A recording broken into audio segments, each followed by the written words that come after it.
Boa noite, 7h15, vamos começar então. Temos aí presentes 77 pessoas, então passar a palavra à Letícia para fazer a abertura. Boa noite a todos, boa noite a todos e todas, né? Todos os nossos delegados que estão aqui do Poder Público e da Sociedade Civil. Eu agradeço mais uma vez pela companhia e por compartilhar com a gente essa experiência de mais uma aula, que agora a gente começa, a partir de hoje, a entrar num conteúdo um pouco mais técnico. A gente vai aos poucos, tá? Hoje nós vamos tratar do Estatuto da Cidade, né? Plano diretor, de uma forma um pouco mais geral. E nas próximas aulas a gente vai começar a entrar aos poucos nesses assuntos, para que na sequência possamos criar grupos, né? Tratar de forma mais temática essas questões. Mais uma vez, eu peço que vocês chamem a todos aqueles que queiram também participar dessa capacitação. Ela está sendo transmitida pelo YouTube, então todos podem participar. E aqueles conselheiros que tenham alguma dificuldade, estejam tendo alguma dificuldade com o equipamento, com o computador, com o Zoom, nós também estamos recepcionando vocês aqui nas Cerejeiras para dar todo o suporte, inclusive durante as aulas. Agradeço mais uma vez a equipe da Prefeitura que está presente, a consultoria e a toda a comunidade que está conosco hoje, mais um dia de uma noite muito produtiva e proveitosa para todos nós. Obrigada e boa aula para todos. Obrigada, boa noite, Letícia, e boa noite a todos e todas. Eu vou compartilhar aqui minha tela para a gente falar um pouco do programa bem rapidinho e já passamos. Bom, então como a Letícia falou, vocês receberam, a gente está aí na aula 2, hoje é a aula 2, a primeira aula teórica, né, e que falaremos sobre Plano Diretor e Estatuto da Cidade. Tá? Então, para que estamos aqui nessas próximas aulas? Então, como falamos ontem, para conhecermos os principais conceitos utilizados no Plano Diretor e também, e junto com isso, a proposta preliminar para o texto base do Plano Diretor. Tá? Então, alguns combinados eu vou retomar, né? Então, para quem não esteve ontem, horário das aulas das 19 às 21, a gente começa às 19h15, ontem houve uma proposta de começarmos às 19h30 e irmos até 21h30. Ao fim do dia, ao fim da aula, a gente pode retomar essa questão, se 19h15, tem 80 pessoas presentes, né, se mantemos 19h15 como tolerância. Sala vai ser aberta às 18h45, seremos pontuais, né, então fecharemos a sala às 19h30, falamos ontem, a gente vai deixar aberta aí também o segundo dia de tolerância, vamos deixar aberto até às 19h45. Quem não puder participar aqui, né, não conseguir entrar na aula, pode acompanhar como ouvinte através da transmissão ao vivo do canal da Prefeitura. Bom, então retomando os comandos, tá, gente? Então, a gente tem 80 pessoas, pode ser que chegue mais gente, então os momentos que estaremos em plenária para fala, como que vai funcionar? Vocês vão usar acione ou levantar a mão quando quiser falar. Para quem não sabe ainda, ele está aí na barra de baixo do Zoom, tem um ícone participante na barra. Você participando, você vai ver levantar a mão. Deixe o seu celular de lado para evitar distrações. Os microfones, como vocês já perceberam, estarão desligados. A gente aciona, porque muita gente, e às vezes as pessoas deixam aberto e fica um ruído de fundo que atrapalha. Então, quando vocês forem falar, a gente vai ligar o microfone. Deixe a câmera ligada sempre que possível. Mas se tiver a internet instável e você for falar, desligue a câmera. Paula, eu acho que está tendo algum probleminha no seu áudio. Acho que algumas pessoas estão com dificuldade de escutar. Melhorou? Tirei o fone. Ficou melhor assim? Ficou.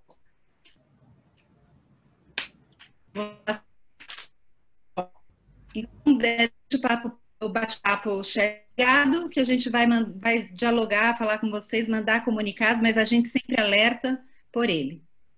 Tá, então, retomando a programação das aulas, a gente está hoje aqui na aula 2, que é uma aula teórica. Hoje a gente vai falar dos conceitos, né, primeiros conceitos aí do plano diretor, então não vamos apresentar propostas. Tá? Então, hoje e amanhã são aulas mais conceituais, né? Sem apresentação de proposta. A partir da aula 4 é que a gente começa a apresentar também a proposta preliminar. Por que assistir a aula ao vivo? Né? Então, porque vocês vão ver, tem momentos de interação aqui, tirar dúvida, vocês conversarão entre si. Né? Quem não puder assistir ao vivo, pode assistir a qualquer momento. Hoje vocês já devem ter recebido o primeiro formulário, né, da aula passada, onde a gente põe o vídeo da aula que foi gravada e 3 perguntinhas aí. Então, você pode assistir a qualquer momento. Sobre o certificado de participação, todos os delegados, né, que assistirem todas as aulas e devolverem respondido os formulários, que é o modelo do que foi hoje, né? Então, tem um vídeo para quem não viu ver, e responde 3 questões simples, né, sobre a aula. E todos que devolverem para a gente os 9 formulários receberão o certificado de participação de 24 horas, né, considerando essa atividadezinha. Prazo limite para envio de todos os formulários para receber o certificado é dia 2 de agosto, ou seja, uma semana depois, né, até 23h59, um domingo depois, né, de que as aulas terminam numa sexta-feira anterior. Tem aí quase 10 dias a mais para botar em dia as aulas. Bom, então agora eu vou passar para a Evangelina, ela que é a nossa palestrante, ela é da nossa equipe e vai fazer a apresentação agora. Letícia, você quer fazer alguma apresentação sobre a Vanja, falar um pouco da... Eu gostaria até que você fizesse, Paola. A Vanja é uma pessoa com muita experiência na área jurídica, já foi secretária da União durante 8 anos, não é isso? E eu acho que você poderia falar um pouquinho a respeito dela, da experiência toda que ela traz aqui para a gente. Por favor.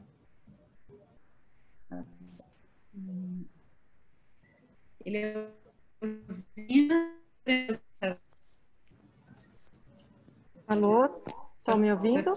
Amém. Por isso eu peço, Eleusina, para eu passar para a segunda parte. Por favor, Eleusina, você apresenta a Vanja? Estão me ouvindo? Boa noite, gente. Vanja é advogada, trabalha com a gente já há bastante tempo. Como a Letícia falou, né, é uma especialista na área do direito urbanístico. Já esteve aí à frente da Superintendência do Patrimônio da União do Estado de São Paulo, em diversas prefeituras, na área de regularização fundiária, Santo André, São Paulo. Veio do Recife, trouxe a experiência de Recife para cá, e a gente tem o privilégio de ter a Vanja aí na nossa equipe, trabalhando com a legislação urbanística, com habitação, na área de regularização fundiária. E passo a palavra para a Vanja iniciar então a aula. Boa noite a todos, desejo boa aula para todo mundo. Pessoal, só antes da Vanja começar, vou passar um recadinho bem rápido. Ali na aba de participantes, dê uma checada se o nome de você está correto, tá? Algumas pessoas, eu não sei por que motivo, entrou com algum probleminha. Você geralmente o primeiro participante ali logo na coluna. Dê uma checada se o seu nome está correto ali e para facilitar na hora da gente chamar aqui para a abertura dos microfones, ok? Obrigado. Estiver correto, você clica nos 3 pontinhos que tem no quadro direito ali do quadrinho da sua foto e tá renomear. Coloca lá o nome como você quer ser chamado por nós.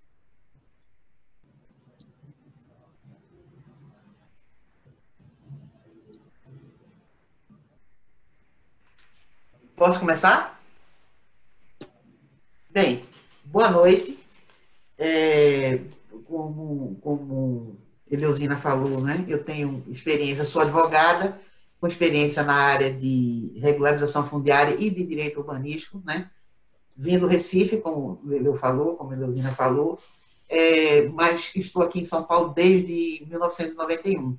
E por conta disso tive a oportunidade de estar em Bauru algumas tantas vezes, né? É um local em que, na época em que eu era superintendente do Patrimônio da União, eu pude visitar diversas vezes por conta da quantidade de áreas de propriedade da União que existe no município e na região, né? É uma região realmente com muitas áreas de propriedade da União. Mas, enfim, hoje o nosso trabalho aqui, a nossa primeira conversa, digamos, sobre o processo do plano diretor, de revisão do plano diretor, vai começar uma introdução conceitual, como foi explicado por Paola, sobre alguns fundamentos, alguns elementos que ajudam a compreender, do ponto de vista jurídico, a importância do plano diretor e ele sendo informado do jeito que é pelo Estatuto da Cidade. Só que, para falar de plano diretor e de Estatuto da Cidade, eu senti necessidade de começar falando com vocês sobre a Constituição Federal. Existe uma enquete, Paola, ela vai ser veiculada agora? Pronto, estão vendo a enquete? Bom, essa é a enquete, aquela para ser respondida rapidamente. Por favor, respondam, são 4 perguntinhas, respondam para a gente.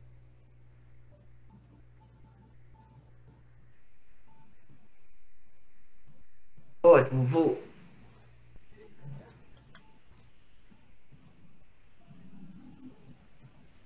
Ótimo. Pronto, encerrou, né, Paula?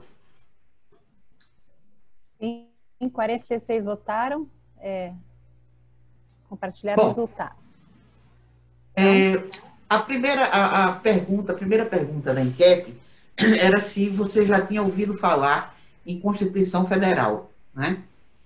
Depois a pergunta sobre o Estatuto da Cidade, depois sobre função social da cidade e função social da propriedade. A maciça maioria, né, falou que já tinha ouvido falar em Constituição Federal, né?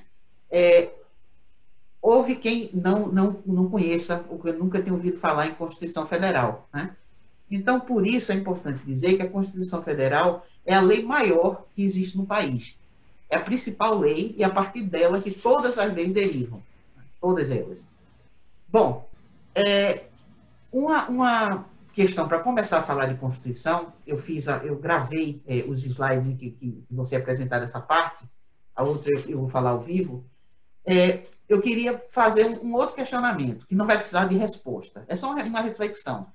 Essa lei maior do país, como eu já disse, chama-se Constituição Federal. Agora, por que Constituição? Por que o nome é Constituição, o nome dessa lei maior? Porque, para o direito, é como se, a cada promulgação de uma Constituição, é como se o Estado nascesse novamente, como ele fosse constituído, ele fosse formado. Isso daria, a nossa Constituição atual, ela foi promulgada em 1988, 5 de outubro de 88. Então, naquela época, os constituintes, quer dizer, o conjunto de deputados que estavam escrevendo essa Constituição, eles tinham uma ampla liberdade para estabelecer o Estado brasileiro, constituir o Estado brasileiro da forma que eles considerassem importantes ou fundamental, ou dar àquele Estado brasileiro o formato que eles consideravam interessante. E foi dessa forma em que eles fizeram, em que eles trazem diferenças da forma como era tratada a propriedade, como é tratada a propriedade, a introdução de um capítulo específico à política urbana e a elevação do plano diretor, do instrumento plano diretor, a uma categoria que nunca antes havia sido trazida pelo direito brasileiro. Então, eu vou compartilhar com vocês essa primeira parte relacionada à Constituição.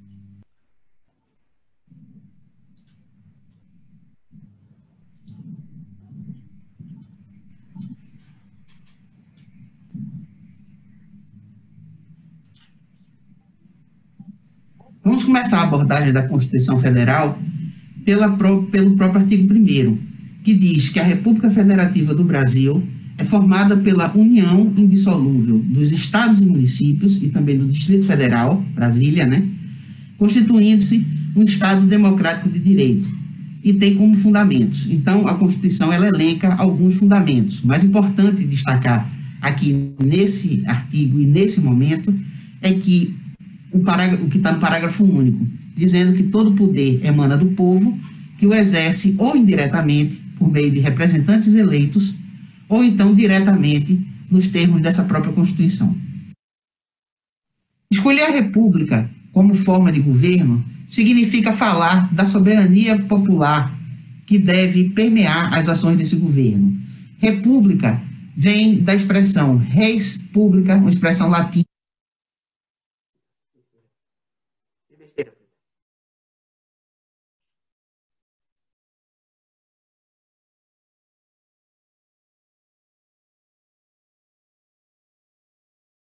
Desculpa, gente, eu precisei de ajuda aqui. Realmente é muita tecnologia.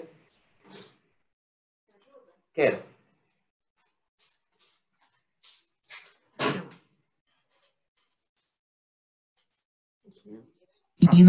E fala que o Estado brasileiro, então, é uma coisa res pública. E disso, diversos princípios são consequência. Um deles é aquele que a gente vai detalhar nessa apresentação mais ao final, que é o da gestão democrática das cidades, previsto, entre outros locais, pelo artigo 29 da Constituição, quando fala da necessidade da cooperação das associações no planejamento municipal. Bom, além de república, nós vimos lá no slide anterior que o Brasil é uma república federativa. Então, falar em federação significa falar na descentralização do poder do Estado.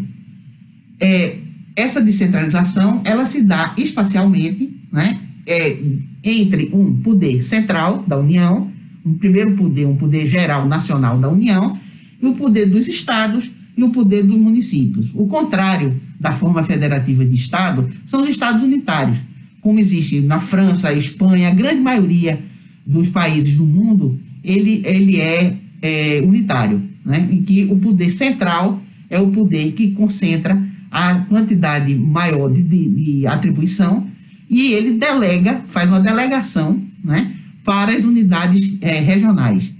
No caso do Brasil, se estabeleceu uma federação em que você tem esses três componentes, a União, o Estado e o município. Isso significa que existe uma autonomia de uma parte em relação às outras.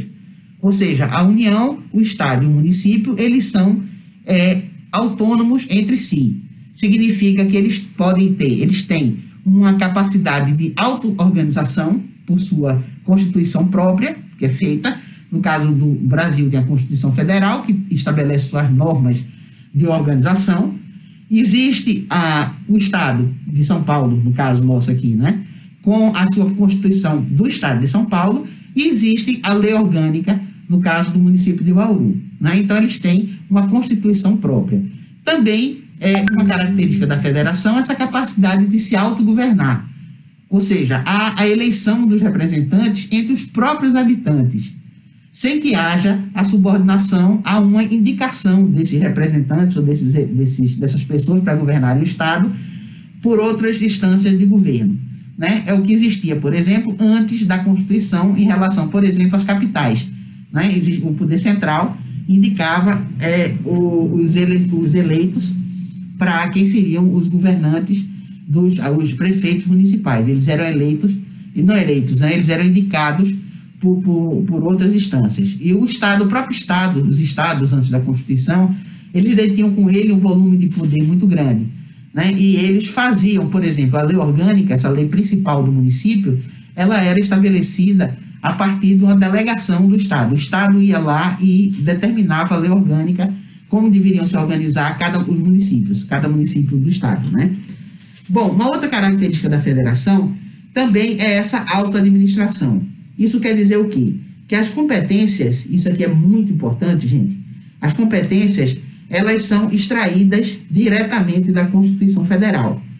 Ou seja, o que compete ao município fazer, o que compete ao Estado fazer, é extraído diretamente do texto da Constituição Federal. Por isso a importância da gente falar a respeito disso hoje. Outra questão é a questão da autonomia financeira. É na Constituição Federal também que há a previsão dos recursos para fazer frente a esse conjunto que precisa ser administrado. E esse conjunto, ele depende, então, de uma execução financeira né, com os impostos previstos no próprio texto constitucional. É isso que quer dizer, os impostos, eles estão todos lá previstos para fazer cumprir as encargos, né, que compete a cada um dos entes federativos.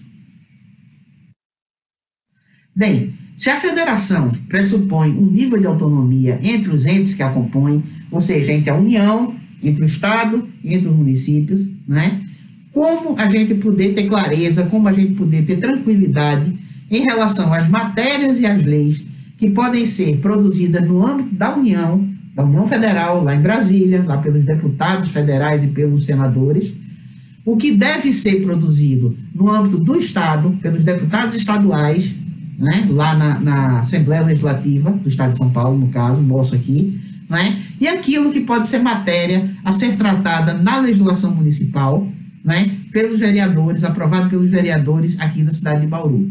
Né? Qual é a fórmula que a gente, se você pensar bem, né, nós temos um conjunto muito grande de leis circulando nesse nosso universo. Né? Nós temos um conjunto de leis que a gente precisa respeitar, que estão em nível federal, né, da Constituição Federal, e leis federais, como o Código Civil, o Código Penal, né, a Lei de Licitação, o Estatuto da Cidade, ou seja, a Lei da Infância e da Juventude, da Adolescência, né, a Lei da Criança e da Adolescência.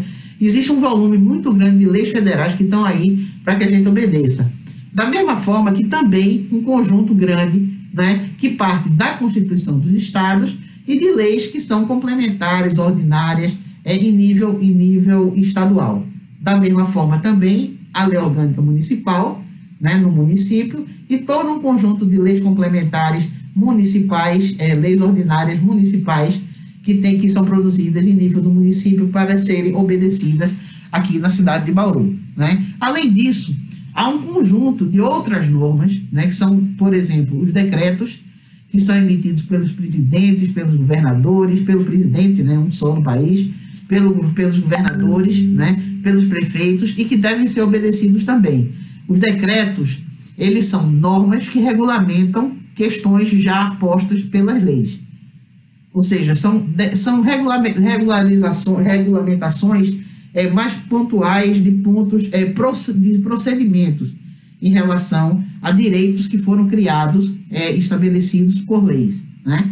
Mas, enfim, existe um conjunto grande de decreto colocado no país também para cumprimento, da mesma forma que também existe um conjunto grande de outras normas, resoluções, portarias, enfim, um conjunto grande de atos administrativos que foram emitidos por ministros de Estado, né? O ministro da Educação, o ministro da Saúde, o ministro da Cultura, enfim, conjunto de ministros de Estados, e também por secretários estaduais, por secretários municipais, por prefeitos, por diretores, né, de órgãos, por superintendentes de órgãos, ou seja, há um conjunto muito grande de normas, e se os entes, União, Estado e município, são autônomos entre si, como saber quem deve falar sobre o quê e a quem a gente deve obedecer na hora de produzir uma determinada norma, como estamos fazendo a revisão do plano diretor.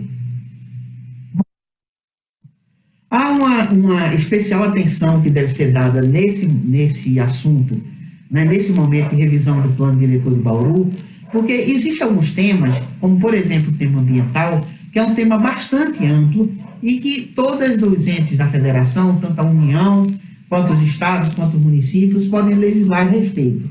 Então a gente precisa saber exatamente em que medida o município pode atuar, né, de forma diferente ou daquilo que está previsto na legislação federal e na legislação estadual. Né?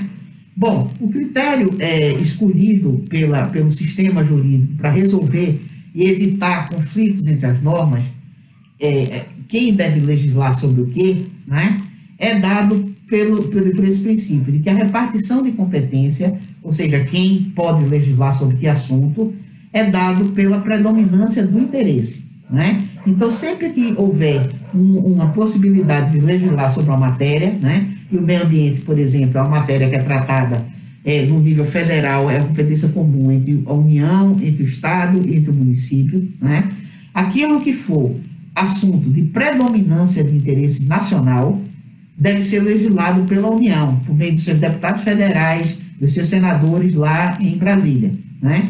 aquilo em que se observar que há um assunto, uma predominância do interesse regional, isso deve ser dado, deve ser legislado a partir da Câmara, das câmaras legislativas, como, por exemplo, a Assembleia Legislativa do Estado de São Paulo, porque se trata de um interesse regional, ou seja, a legislação aplicável é realmente feita pelo Estado.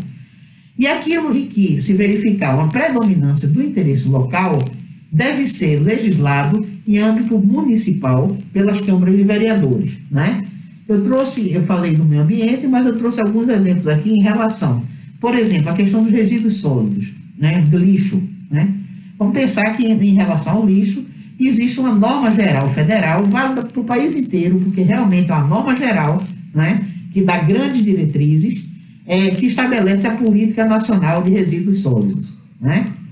Bom, ela é uma norma que vale para o país todo, né, tá lá colocada, e existem questões dentro do resíduos sólidos que devem ser tratados ou que têm uma predominância de interesse que é regional, como, por exemplo, a localização de lixões, né? A norma geral é dada pela União, mas o regramento disso em cada estado é feito pela legislação estadual, né? Então, existe uma lei, a 12.300 de 2006, que trata de questões de predominância de interesse regional relacionadas a resíduos sólidos. Do mesmo jeito que tem coisas como, por exemplo, a destinação do lixo, as questões relacionadas à limpeza urbana, né, que aí é o interesse predominantemente de quê? Do município de Bauru, né? Cada município vai legislar sobre as questões relacionadas à sua limpeza urbana, a limpeza da sua cidade, né? Em Bauru existe essa parte toda relacionada a resíduos sólidos, está dentro lá do Plano Municipal de Saneamento, né? Ele trata não só da limpeza urbana, como também o manejo, né, em relação ao lixo, o tipo de lixo, a destinação do lixo, como fazer, coleta, etc. Né? Da mesma forma, outro exemplo que a gente pode dar é em relação ao trânsito. Né? Desculpa, essa máscara está incomodando aqui um pouco. Bom, em relação ao trânsito, nós temos um Código de Trânsito, que é uma lei geral nacional, uma norma geral, que vai dar também tipo de placa de trânsito, quais são as infrações, isso tudo é para ser determinado em nível nacional, né? Como norma geral, vale para todos os estados, há uma predominância do interesse nacional. Além disso, né, existem DETRANs, que são órgãos estaduais, que funcionam no município, mas que são órgãos estaduais e que criam regras de licenciamento, por exemplo, dos veículos. Porque isso é um interesse, digamos, que é menor que o nacional e maior que o municipal. Então, é cada estado, por meio dessa predominância de interesse regional, que determina, não é, essa fiscalização e o tratamento do licenciamento de veículos. Do mesmo jeito que existem algumas questões que aí são eminentemente de interesse local. Por exemplo, aonde colocar faixa de pedestre? Né? Quer dizer, quem sabe onde se deve colocar faixa de pedestre, onde é possível estacionar, onde não é possível estacionar, né? Isso é determinado por quem? Isso é determinado pelo município. Quem é que sabe disso? É o município. Então, é um assunto predominantemente de interesse local. É por isso que se trata de uma questão de uso e ocupação do solo. Né? Que tipo de uso pode se ter naquele local, que tipo de ocupação pode se dar. Ali pode parar carro, ali não, ali pode ter vaga de garagem, não. Ou sim, né? Quer dizer, isso aí é determinado no nível do interesse local. Por isso, é determinado pelo município, né? Através da sua legislação ou das suas normas, seus decretos, suas portarias, enfim, suas resoluções, os órgãos, os atos jurídicos pelos quais os atos administrativos pelos quais ele vai se manifestar. Bom, depois dessa discussão, dessa apresentação sobre como se devem ser repartidas, como são repartidas as competências para a produção de normas, né, com base na predominância do interesse, vamos agora conversar um pouco sobre os direitos e deveres individuais e coletivos que estão descritos na Constituição Federal. Isso compõe o conteúdo do artigo 5º da Constituição, que é considerado uma cláusula pétrea, ou que são dotados de cláusula pétrea. Significa o quê? Significa que eles são imutáveis enquanto estiver em vigor a presente Constituição. cláusula pétrea é uma cláusula de pedra, ou seja, o que torna esses direitos e garantias individuais aqui colocados como imutáveis, né? Bom, então o artigo 5º ele começa enunciando o princípio da igualdade, que diz que todos são iguais perante a lei, sem distinção de qualquer natureza, né? Garantindo aos brasileiros e estrangeiros residentes no país, preste atenção, a inviolabilidade, ou seja, que não seja violado o direito à vida, a liberdade, a igualdade, a segurança, e incluíram aqui a propriedade. Ou seja, a propriedade também é um direito considerado inviolável, né? Só que inviolável nos termos da Constituição, nos termos em que está colocado, que está exposto, que está delimitado pela Constituição.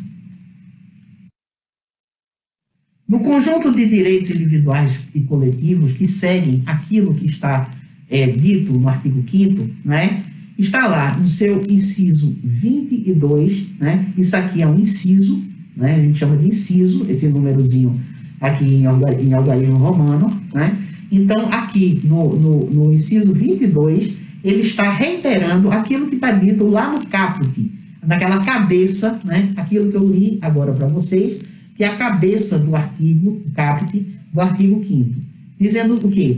É garantido o direito de propriedade, né? Veja, é garantido o direito de propriedade, mas nos termos da Constituição. Então, logo no inciso 23, que é o seguinte, diz o seguinte: a propriedade atenderá à sua função social. Ou seja, o que é que a Constituição diz, então?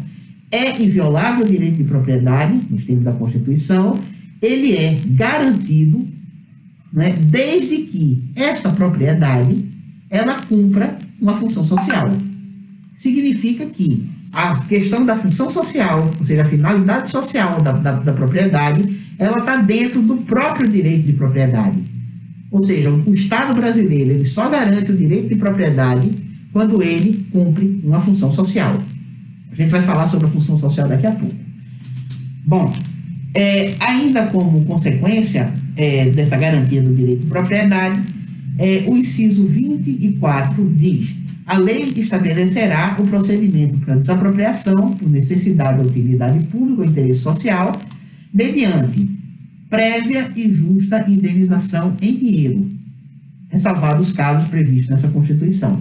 Ou seja, a regra geral é que, ao desapropriar um bem imóvel, já que o direito de propriedade é garantido, né, a desapropriação ela tem que ser feita mediante justa e prévia indenização em dinheiro. Só que tem casos, que a gente vai ver hoje, e que vai ser na verdade, aprofundado amanhã pela Cláudia, né, em que a desapropriação ela não passa pelo pagamento de prévia e justa indenização em dinheiro, né? Isso a gente vai ver daqui a pouco. Bem, a pergunta que fica é a seguinte: se a propriedade é garantida desde que cumpra uma função social, né, quando é que a propriedade, ou como é que essa propriedade atinge essa função social? Como é que ela chega à função social? Bom, a primeira coisa que eu acho importante de ressaltar é que não existe um único tipo de propriedade no país, né? Na verdade, a propriedade é um instituto que ele tem diversas variações. Tem propriedades, por exemplo, que são imateriais, que não se pega nela, né? Mas que, por exemplo, a propriedade intelectual, aquilo que é produzido, uma música, por exemplo, né? O autor da música, ele é o proprietário daquela música, e ele tem direitos, né, de pagamento aí, de direitos autorais para ele em função da execução da música, nas festas, enfim, a venda de CD, ou desculpe, de CD, isso já nem existe mais, a venda dessa música aí nos canais de stream da internet, né? Enfim, é um direito imaterial, um direito palpável, que não é palpável, não se pega nele, mas que é um tipo de propriedade que existe no país e que é garantida, né? Bom, a pergunta é, como a propriedade atinge sua função social? Eu disse, existem vários tipos de propriedade. Por exemplo, no caso da propriedade rural, a Constituição, ela diz quando é que essa propriedade atinge a função social. Isso está dito no artigo 186 da Constituição, né? Ela diz o seguinte: a função social da propriedade rural, ela é atingida pela utilização e aproveitamento racional e adequado dos recursos minerais. Ela fala, no artigo 186, concomitantemente, além dessa utilização, desse aproveitamento racional e adequado de recursos naturais, deve haver também cumprimento de obrigação trabalhista, né? Existe uma série de determinações ou de normas que estão lá colocadas no artigo 186, que indica como a propriedade rural atinge a função social. Mas, em relação à propriedade urbana, né? Uma propriedade que nós vamos trabalhar bastante aqui no âmbito do município, né? Bom, bem, em relação à propriedade urbana, vamos observar o que contém o artigo 182 da Constituição Federal, que é relacionado ao capítulo que trata da política urbana, ou seja, da política nas cidades, né? Diz o seguinte, que a política de desenvolvimento urbano, ela é executada pelo poder público municipal, né? Por poder público municipal, entenda-se tanto os órgãos do executivo quanto do legislativo, ou seja, o poder público municipal, o prefeito e secretários municipais e o conjunto de vereadores. Isso forma o conjunto chamado Poder Público Municipal. Ela vai ser executada, a política de desenvolvimento urbano, conforme diretrizes gerais fixadas em lei. Essas diretrizes gerais foram fixadas, não é geral? Então é de interesse nacional. Elas foram fixadas em uma lei federal, uma lei criada em 2001, né, chamada Estatuto da Cidade. É ela que nós vamos observar quais são as diretrizes gerais para cumprimento dessa política de desenvolvimento urbano, como ela deve ser executada, né? Bom, o objetivo da política de desenvolvimento urbano é o de ordenar o pleno desenvolvimento das funções sociais da cidade. As funções sociais da cidade, a gente vai ver daqui a pouco, mas é importante ressaltar essa expressão, tá? Funções sociais da cidade. E garantir o bem-estar dos seus habitantes. Veja, também nesse parágrafo, né, que é isso aqui, essa cobrinha aqui, né?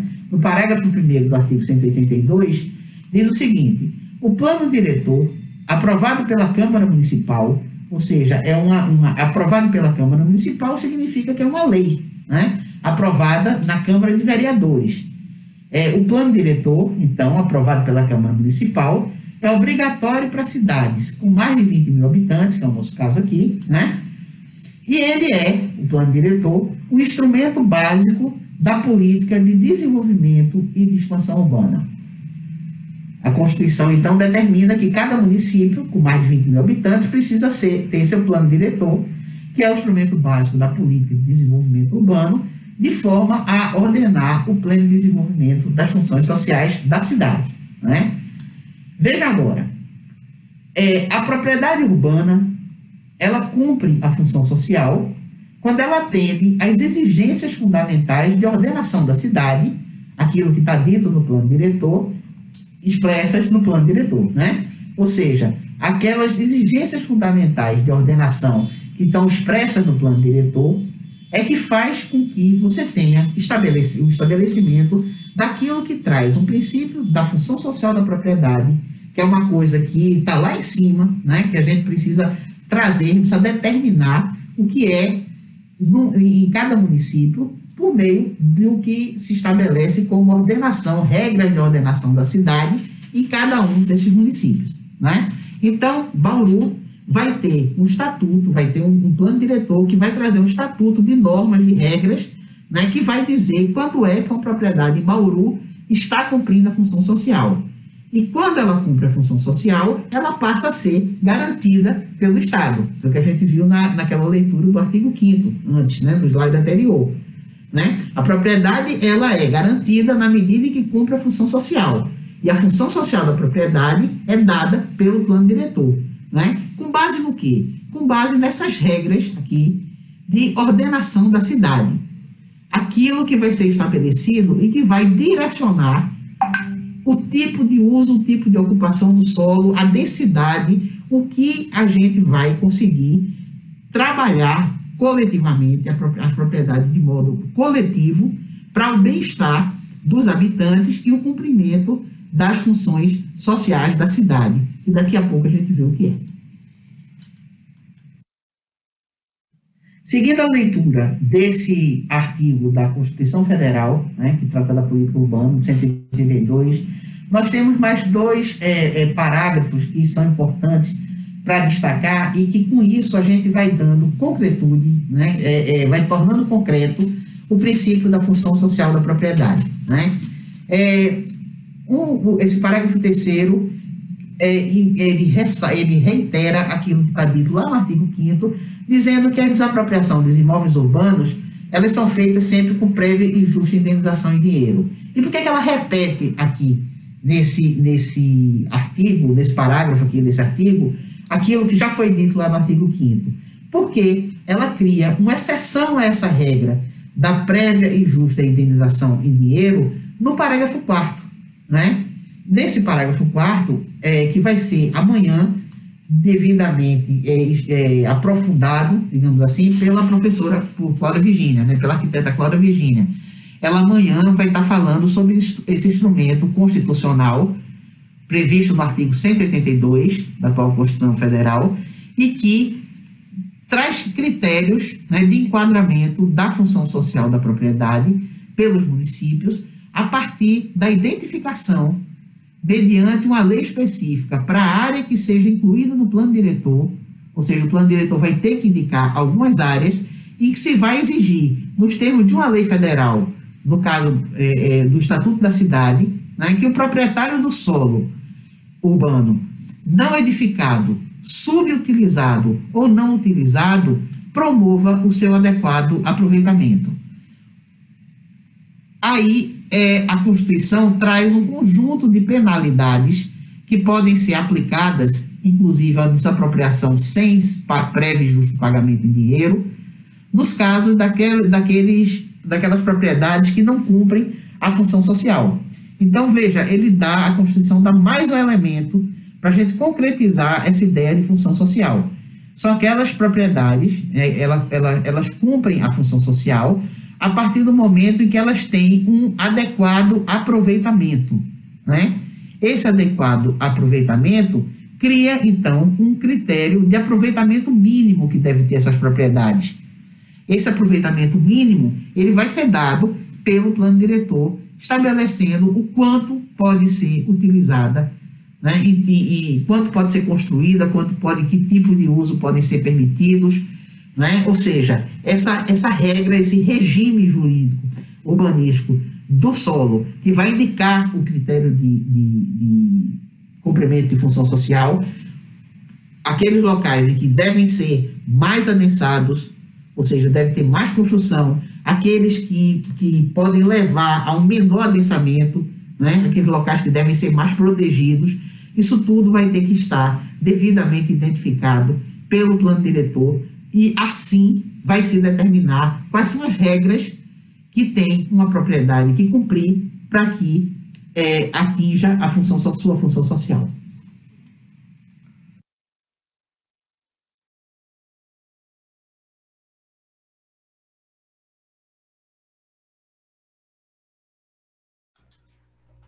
Bom, gente, eu peço desculpas por um motivo inexplicável.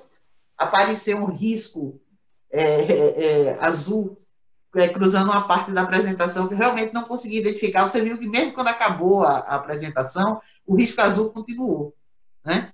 Então, realmente, eu não sei o que foi que aconteceu aqui.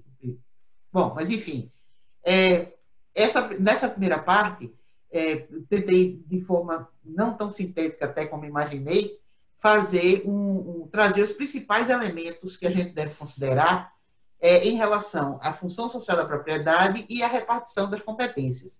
Né? A gente tem uma pergunta agora, na verdade é mais uma provocação para que seja feita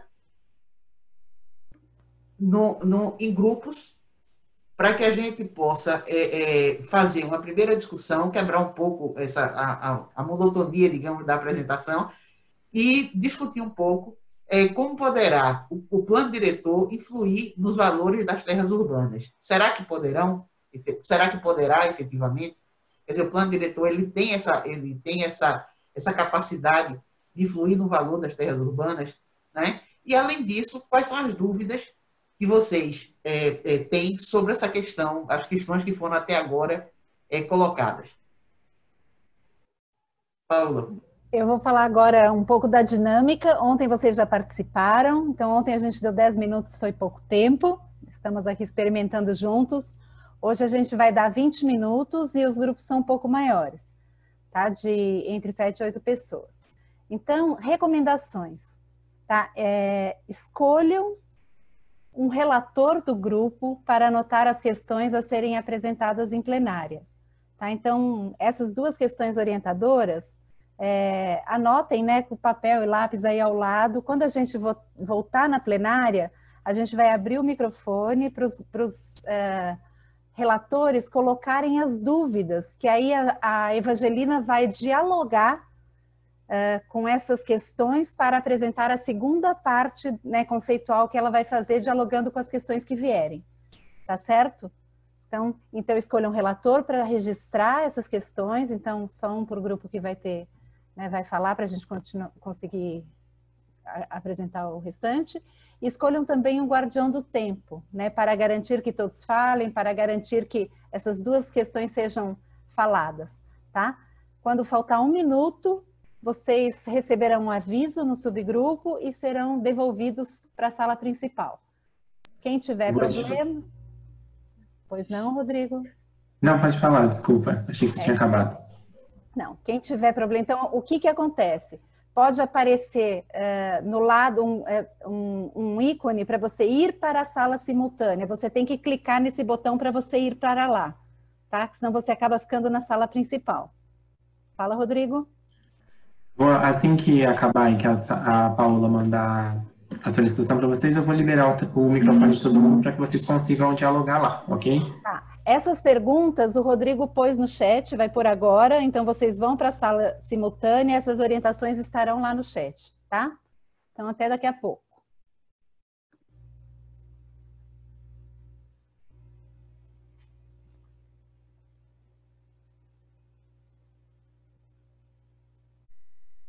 Bom, já estão todos aqui. Então agora, pessoal, a gente vai ter 15 minutos, são 12 grupos, né? Então teremos 15 minutos para vocês colocarem suas questões, tá? Questões para a Evangelina vai dialogar, então ela vai apresentar ainda a segunda parte da apresentação dela, dialogando e respondendo as questões que vocês colocarem. Tá? Então, eu vou ser rigorosa no tempo para a gente cumprir com o prometido, tá? De terminar no horário, terminar 9h15. Então, vou pedir que cada relator, né, então, levantem a mão aqui os relatores do grupo, né, então, um por grupo, terão 1 minuto para falar sobre as suas questões. E peço também que, se a questão já foi levantada, se puder não repetir, né, a gente ganha um pouquinho mais de tempo para esse diálogo e debate no final, tá bom? Então, peço ajuda, Rodrigo. Você vai passando a palavra. Vou liberando o microfone aqui e falando para vocês quem vai falar. Então, a gente vai começar aqui pelo Gabriel, ok? Gabriel, está liberado. Aciona seu microfone e coloca as questões. Eu vou marcar 1 minuto, faltando 10 segundos, 15 segundos eu aviso. Bom, boa noite a todos.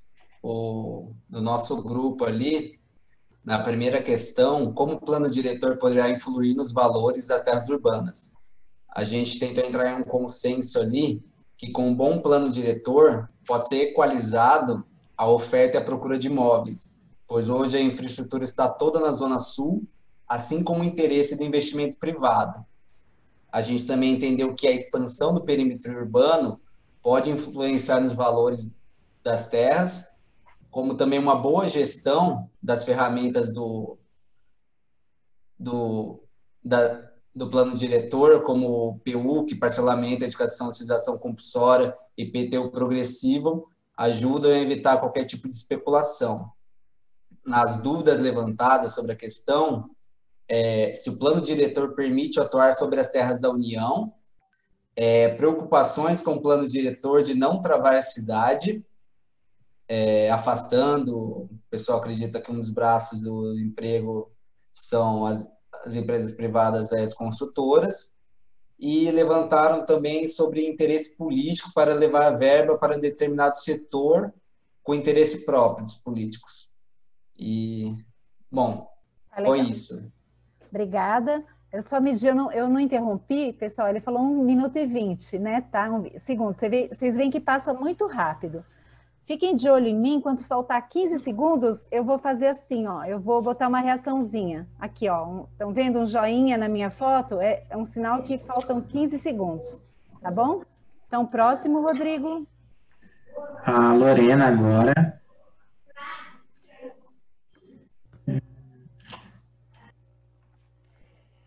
O nosso grupo, a gente não conseguiu anotar todas as questões a tempo, então a gente fez basicamente a primeira sobre como seria essa influência do plano. O grupo colocou que acredita que com o plano a especulação imobiliária vai ser contida porque a cidade estará mais organizada, os corredores comerciais, as áreas de interesse social, e que esse plano vai ter o poder para determinar os limites de como e onde a cidade vai crescer, de como o poder público e nós, como delegados, vamos direcionar esse crescimento para as áreas, como eu já disse, urbana, rural, os corredores sociais, e que temos vazios urbanos que vão poder ser ocupados e utilizados de acordo com essas determinações do plano, e que isso seria uma área de interesse social e também para corredores comerciais. Então, a cidade poderia crescer de forma mais ordenada e organizada. Sem contar que tudo isso vai diminuir a possibilidade da cidade ir para os extremos, crescer para os extremos, porque aí a gente perde qualidade de vida e também de serviços. Então, com uma cidade mais organizada, a gente consegue dar mais qualidade de vida para as pessoas e a prefeitura consegue oferecer o melhor serviço para todos. E da segunda parte, a gente não levantou questões justamente porque não deu, a gente não tinha pego essa parte, mas fica essa primeira parte que nós fizemos. Legal. Agora, Roberto. Próximo.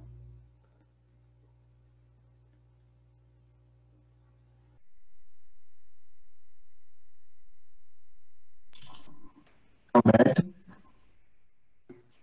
Ok, vamos lá. Então, o nosso grupo estava meio preocupado justamente com essa questão da valorização imobiliária que é resultante do que é determinado do plano diretor, né?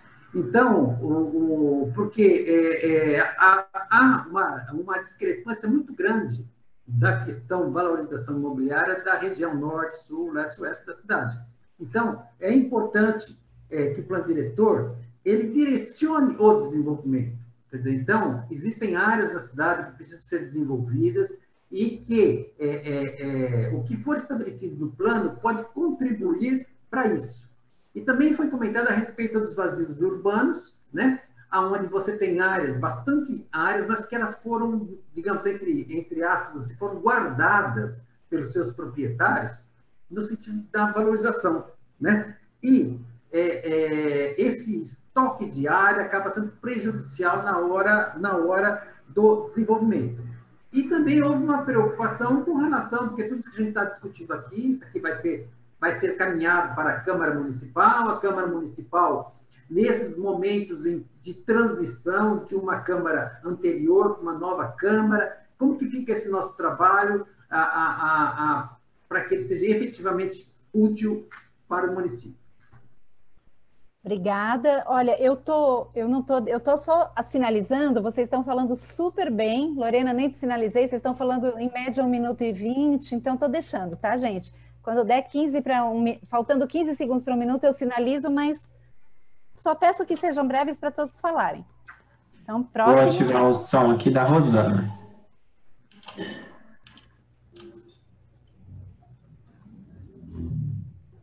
Reunimos com o setor 6, 2 e 9, Sociedade Civil, Secretaria da Agricultura e o gabinete. Falamos sobre as estradas rurais, o que nós podemos fazer com o plano diretor para ajudar nesse momento, nas condições das estradas rurais, a valorização das áreas e a função dos espaços na cidade. Foi o José Ademir que também colocou essa colocação, como que nós vamos trabalhar tudo isso dentro do plano diretor. A Vanessa falou que ela chegou tarde, ela não participou de toda a conjuntura. Então, ela tem uma responsabilidade muito grande, porque ela representa um setor que é o da Minha Casa Minha Vida. Então, ela tem muito a contribuir. Então, ela gostaria, assim, que fosse levada em consideração essas áreas e fosse pensada dentro do plano diretor. A Maria, ela representa um setor da prefeitura, da sociedade civil, ela é aposentada, e também tem muito a contribuir. Falou que vai esperar o acontecer de todas as falas e as colocações para ela posicionar e contribuir com tudo também. Eu falei a respeito da gentrificação, levando em consideração o bem-estar das pessoas. O que o plano diretor vai pensar para o crescimento da cidade, para que não atinja diretamente as pessoas em situação de vulnerabilidade. Isso foi o que nós levamos lá e nos conhecemos e trouxemos para vocês. Obrigada, Rosana. Próximo. Agora a Simone.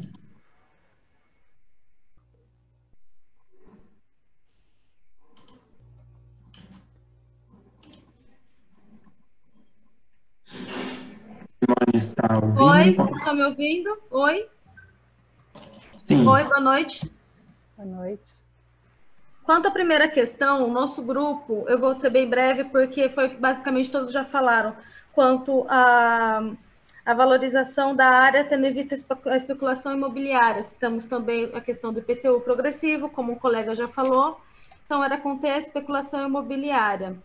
E aproveitar os métodos de ocupação da terra diante do adensamento e infraestrutura que tem no local.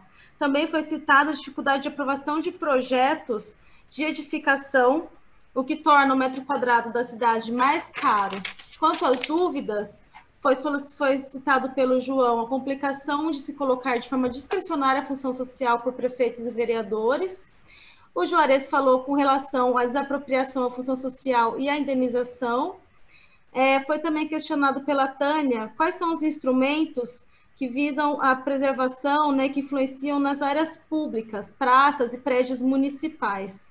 E também citamos a questão de um excesso de artigos no atual plano diretor municipal e talvez enxugar um pouco para poder facilitar a articulação de todas essas questões. Obrigada. Obrigada. Agora é o Glauber.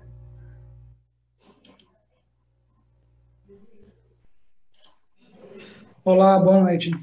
Então, quanto ao plano diretor poder ou não influenciar no valor das terras, a gente entendeu que sim, mas que isso depende do entorno do local, que pode influenciar tanto para mais quanto para menos. E com relação a algumas dúvidas, eu tinha mais dúvida, né? Porque eu estava com duas pessoas que eram mais da área, eu sou da educação. Eu tinha algumas dúvidas com relação à desapropriação e foi dito que em último caso, que é levantado algumas oportunidades para que a área volte a ser uma área mais ativa e, enfim, é isso. Obrigada, foi super sucinto. Pessoal, quem puder ligar a câmera, pelo menos nesse espaço de fala aqui para a gente ver, é bem bacana, tá bem? Agora é o José de Souza.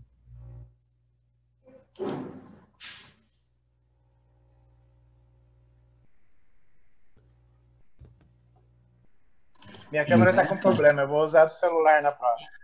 Eu estou usando o notebook. Acho que todo mundo falou aqui a questão, acho que os problemas que o plano diretor vai ter que solucionar e tem que solucionar é a questão justamente de áreas, né, de infraestrutura de regiões. Nós discutimos bastante a questão de que a cidade cresce geralmente só para um lado, o Bauru está crescendo mais para um lado.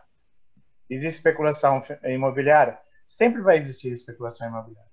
Eu acho que o plano diretor ele tem que tratar muito de infraestrutura, a questão fundiária dessas regiões. Nós temos hoje baixo investimento em algumas regiões porque não tem infra. Eu acho que o plano diretor tem que pensar muito nisso. Obrigada. Próximo. O próximo é o Pedro Rosa. E depois do Pedro, o Emílio não conseguiu levantar a mão, e daí eu vou dar a palavra para ele, ok?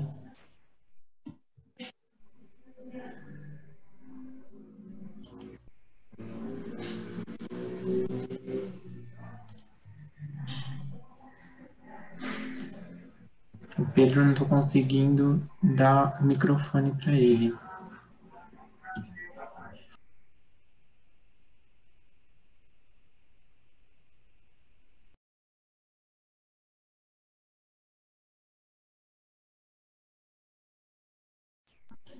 Pessoal, eu vou chamar aqui o Avelino, que é o próximo, que eu não consegui ativar aqui o do Pedro. Eu já vou ver com ele o que está acontecendo.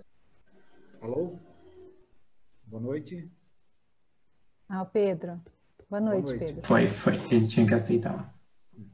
Boa noite. Do meu grupo participou o Sebastião, que representa a Universidade Pública, colocou com relação ao equilíbrio e o olhar para toda a cidade, referente aos distritos e às residências. Por exemplo, quando existe a mistura dentro de um setor de determinada área. O Afonso, do Sindicato dos Engenheiros, queria entender a metodologia e como foi definida a valorização das terras dentro do plano diretor.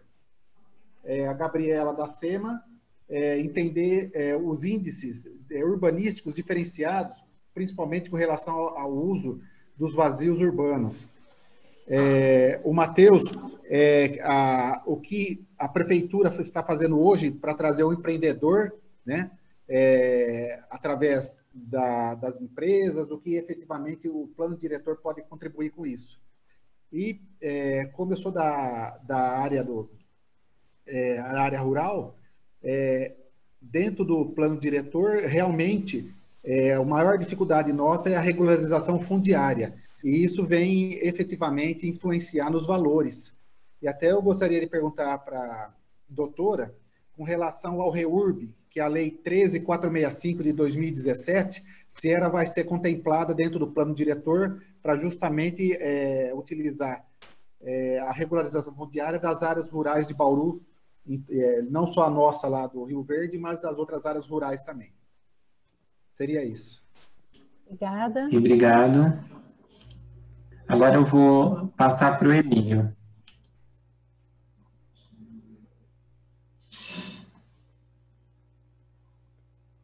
Emílio, você conseguiu ativar o som?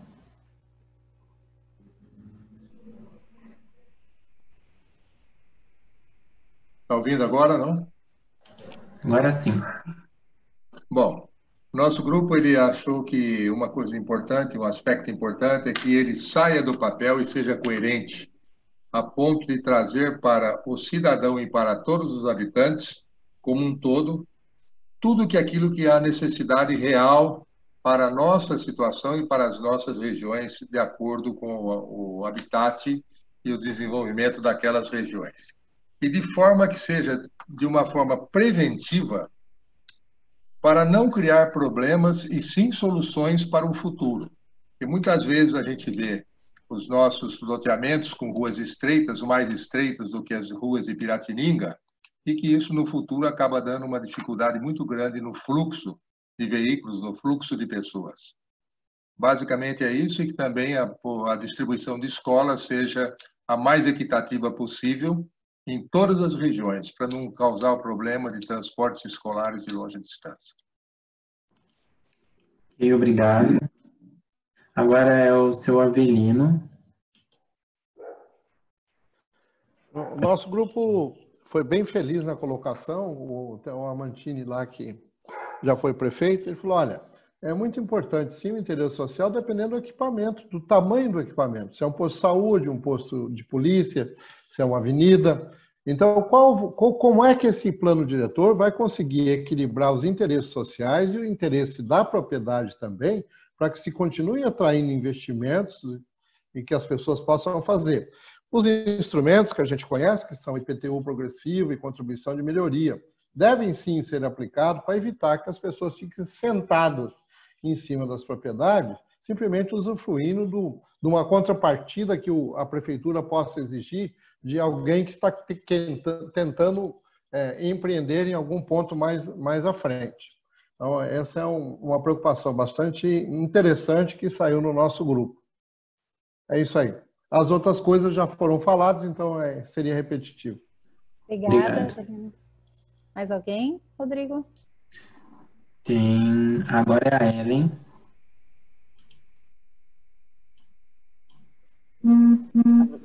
Olá, estão me ouvindo? Sim.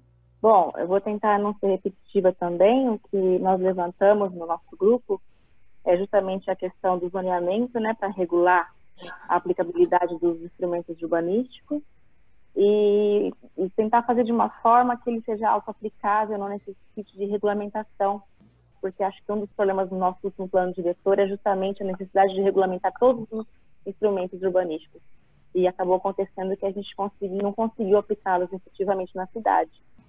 E das dúvidas que surgiram lá também na nossa conversa, é justamente como que o plano diretor, né, ele vai conseguir, então, garantir os recursos provenientes dessas zonas que recebem maiores investimentos e levar isso para quem necessita nas franjas da cidade onde a gente não tem equipamentos construídos.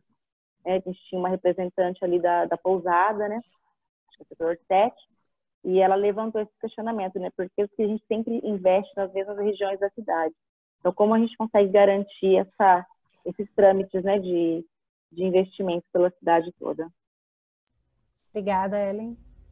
Obrigada. Agora é o último, o Matheus.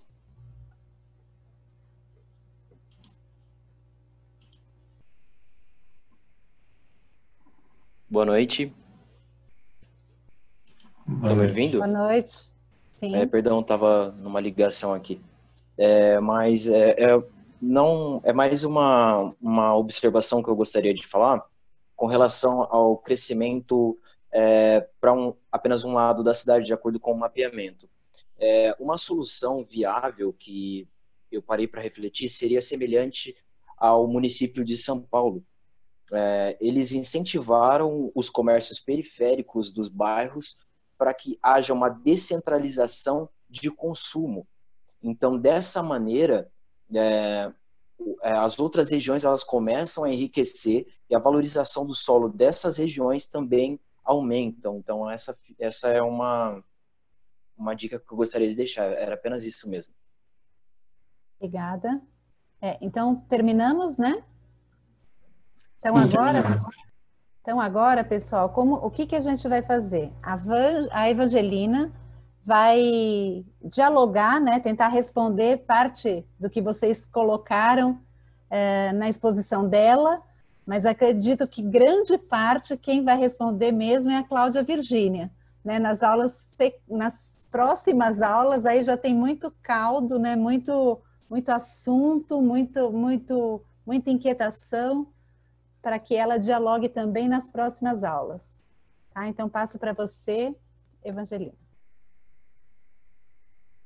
Obrigada, Paula. Acho que foi realmente muito rico, né? Esse momento nas salas, né? A gente vê pelo resultado aqui. Antes de começar a apresentação da segunda parte, eu queria ressaltar isso que Paula acabou de falar, né? Existe muito conteúdo, na verdade, ao longo dessa capacitação, e alguns temas a gente não vai, de fato, conseguir esgotar hoje, que deveriam ser dados hoje, mas que não vão conseguir ser esgotados, né? Pela própria dinâmica mesmo. Diga, Paula. Não, é que aqui no chat me colocaram que tem mais um grupo que ainda não falou. Desculpe, nós que não vimos. Luiz Daré é representante do grupo e ainda não falou. Então, por favor, Luiz, complemente. Rodrigo deve estar tentando te achar. Aí nos participantes. Perdão, quem é a pessoa, Paulo? Eu perdi. Luiz Daré. É que quando estamos com quase 90 pessoas, quando vocês levantam a mão, fica em cima, fica fácil de encontrar para ligar o microfone. Já pedi para ele. Pode habilitar seu microfone, Luiz. O nosso grupo, ele discutiu basicamente o que vocês falaram, mas levou em conta como valorização da terra a qualidade de vida da região. Então, a valorização vai depender também do que a comunidade da região vai eleger, ou verticalização, ou um condomínio, né? Então, outra coisa, então, qualidade de vida e fator financeiro. Foi discutido aqui a Zona Norte, né? Que ela é bastante despovoada. Então, o que precisa é um incentivo para a Zona Norte para ter construção ou valorização, né? Só vai ter uma valorização a partir do momento que tiver infraestrutura, o que já foi falado. E a Iraci, da Zona Rural, ela, como ela é representante, ela pediu atenção da prefeitura para que não seja liberado construções irregulares nessa região. E uma atenção, basicamente, para o acesso da região. Então, é só isso. Obrigada. Então, passo de volta a palavra à Evangelina. Bom, deixa eu acionar meu cronômetro aqui. Bom, como eu estava dizendo, né, eu acho que estamos todos com muita expectativa em relação à capacitação, mas é importante que a gente lembre que essa capacitação ela se prolonga, né, ao longo de outras etapas e que a gente vai sucessivamente respondendo por questões, aprofundando conceitos, de forma, de fato, formar, né, um grupo que possa, capacitado, né, que possa atuar bem nessa discussão rumo a um melhor ordenamento para a cidade de Bauru. Eu vou compartilhar a próxima apresentação, mas eu vou fazer diretamente. Bom, vocês estão vendo aqui a tela? Nós conversamos, então, um pouco sobre a Constituição de 88, né? E que ela trouxe, a Constituição de 88, a necessidade de regulamentação de diversas políticas sociais, né? Entre elas a política urbana. Como a gente viu, o artigo 182 faz menção direta a uma lei geral de política urbana que foi promulgada, como eu falei, em 2001, né? Sob o nome de Estatuto da Cidade. É a Lei Federal de Desenvolvimento Urbano que regulamenta em nível federal as questões relacionadas à cidade, à política urbana. O Estatuto da Cidade, gente, demorou 11 anos para ser aprovado, para vocês terem ideia. Realmente o tema, a cidade, né, as discussões sobre a propriedade, as formas de fazer cumprir a função social da propriedade, quer dizer, todo o ordenamento relacionado à questão da propriedade urbana, ele é de um nível de delicadeza para a discussão, né, quer dizer, um nível de contraposições tão grande que o Estatuto da Cidade, repito, demorou 11 anos para ser aprovado. Bom, o Estatuto da Cidade, ele já, em seu início, ele estabelece diretrizes gerais, são várias diretrizes gerais. Ao longo da capacitação, aprofundando em um ou outro ponto traçado pelo Estatuto da Cidade. Mas eu quis trazer hoje a questão, a uma diretriz geral de garantia do direito às cidades sustentáveis, porque isso responde à questão do que é a função social da cidade, aquilo ao qual a propriedade urbana deve atender.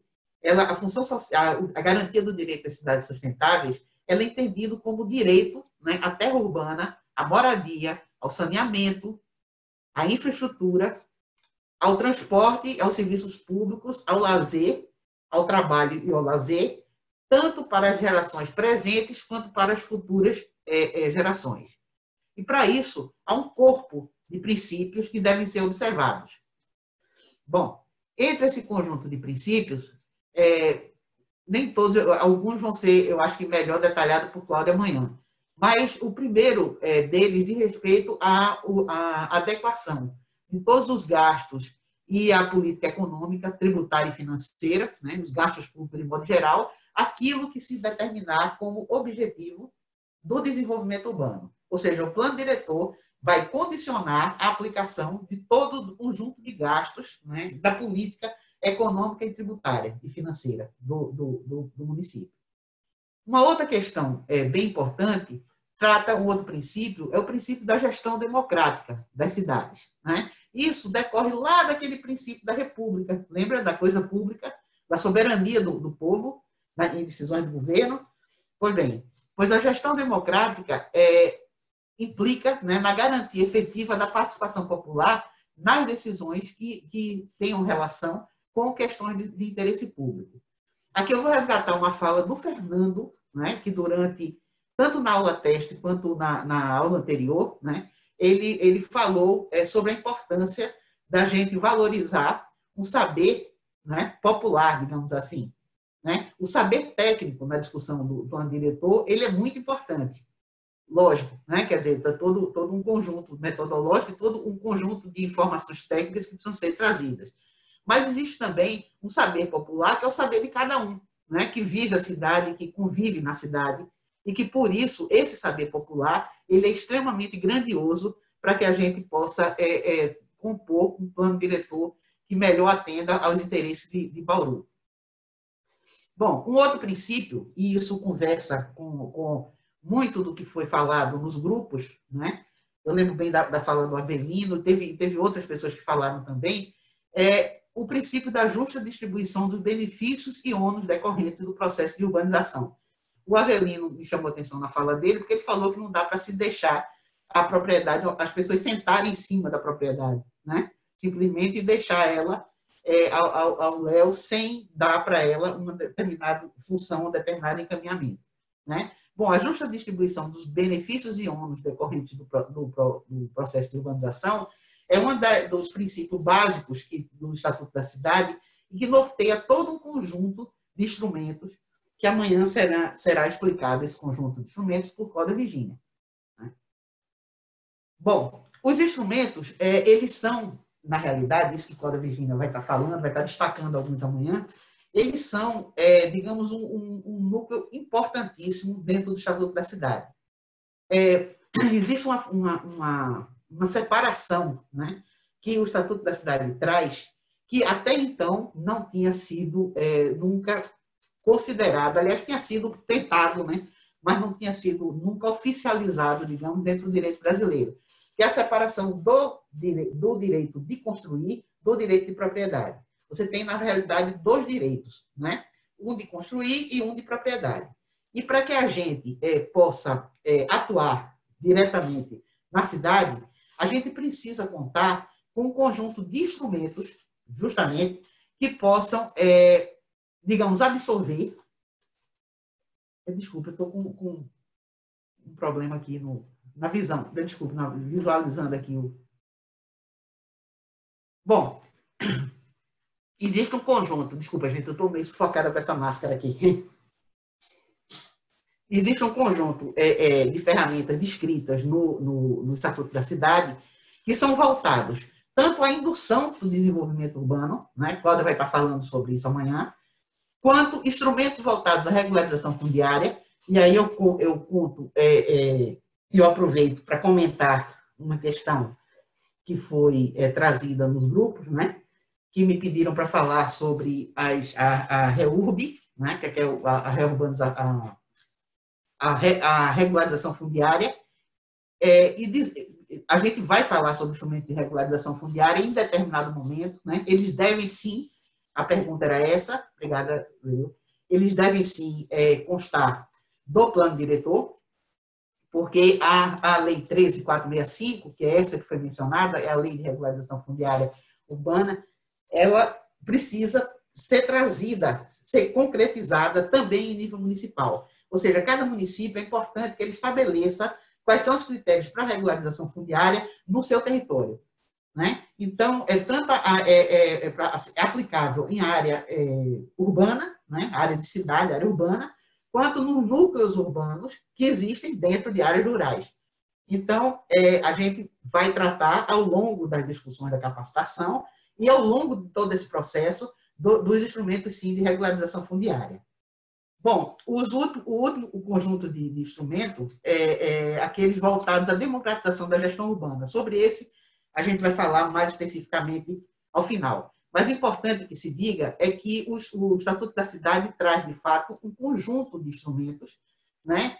Uma imagem que a Cláudia provavelmente vai usar amanhã também, né? A gente costuma falar de uma caixa de ferramentas. Na verdade, ela está diretamente relacionada com o que você quer da cidade. Né? Dependendo do que você queira fazer, você vai usar um ou outro instrumento. Né? Isso é muito importante. Quer dizer, aquela história. Você não pode cavar um buraco com violão. Né? O violão você usa para tocar música. Né? Enfim. Bom, então, isso aqui o primeiro ponto que eu trouxe aqui do Estatuto da Cidade em relação ao plano diretor. Ele, e a partir do artigo 39, ele começa a tratar de questões relacionadas ao plano diretor, vincula todo o planejamento orçamentário municipal, aquilo que eu já havia falado, às diretrizes e prioridades que tiverem contidas no plano. Né? Isso só faz reforçar, eu estou trazendo para você, reforça a ideia da importância do plano, né? Que deve englobar não só a cidade, né? como se pensou em alguns momentos da história, digamos assim, mas todo o território do município. O plano diretor, ele engloba as áreas urbanas, ele engloba as áreas rurais, e aproveito para dizer, sim, que as terras da União também estão submetidas às regras de uso e ocupação do solo estabelecidas pelo plano diretor, certo? Respondendo a uma das questões que foi colocada na discussão dos grupos. Bom, o plano diretor ele deve ser revisto pelo menos a cada 10 anos, que é esse processo que a gente está fazendo agora, né? E ele, como repetindo a Constituição, o Estatuto da Cidade esclarece que ele é um documento aprovado por lei municipal como instrumento básico da política urbana. Né? Ele entrou na agenda urbanística com muita força na década de 70, tem alguns planos que são anteriores, inclusive, aos anos 70, mas com força, né? Ele entra na agenda, nas discussões urbanas a partir da década de 70, mas ele era voltado exclusivamente para a discussão da ordenação territorial. Após o Estatuto da Cidade, as questões relacionadas à função social da cidade, ou das cidades sustentáveis, que foi aquilo que a gente conversou há pouco, e principalmente a questão da função social da propriedade, que é aquela que está expressa na Constituição Federal, que faz com que a propriedade seja garantida, começou a fazer parte do que é o essencial, digamos, o núcleo principal de atuação, né, através, inclusive, das regras de ordenamento territorial dos planos diretores municipais. Né? Eu sempre gosto de lembrar, né, porque eu dava aula, eu sempre usava esse exemplo, né, que o plano é, antes de tudo, uma estratégia. Né? E essa estratégia é uma estratégia que vai ser traçada, esse grupo vai estar capitaneando, digamos, essa estratégia, né, que vai ser montada, e que vai trabalhar no sentido de democratizar o acesso à cidade. Mas se tendo cuidado sempre para não se evitar ou de não propiciar com as normas do plano diretor uma maior segregação. Né? Eu acho que uma das coisas que vocês falaram bastante, né, foi um assunto recorrente nos grupos todos, é a necessidade de equilíbrio, né, de um tratamento equânime, de equilíbrio. Isso foi valorizado em vários grupos. Então, vamos pensar nessa estratégia, né, com vistas a cumprimento daquilo pregado pela Constituição, né, função social da cidade e da propriedade, democratizando o acesso à cidade. Né? É claro que o zoneamento, a discussão sobre o zoneamento é um assunto absolutamente sensível, bastante sensível, e porque está principalmente muito relacionado à questão do valor da terra.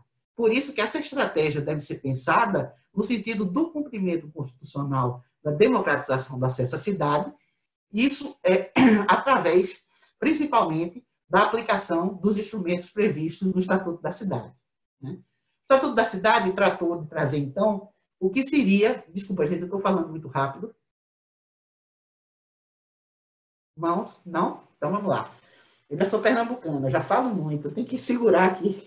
Bom, o Estatuto da Cidade traz, então, um conjunto que seria o conteúdo mínimo que esse documento que vocês estão preparando, né, documento de revisão, ele deve conter. O plano diretor, no mínimo, tem que conter a delimitação das áreas urbanas, né, onde vai se aplicar o quê? Aquele instrumento principal, um dos instrumentos principais de efetivação do direito à função social da propriedade, né, que é o parcelamento, edificação e utilização compulsória, né? Claro, considerando sempre a existência de infraestrutura e demanda para a utilização locais, né? Então, essa delimitação dessas áreas tem que estar prevista no plano diretor. Não só elas, como também um conjunto de instrumentos, né? Artigo 25, 28, 29, 32 e 35.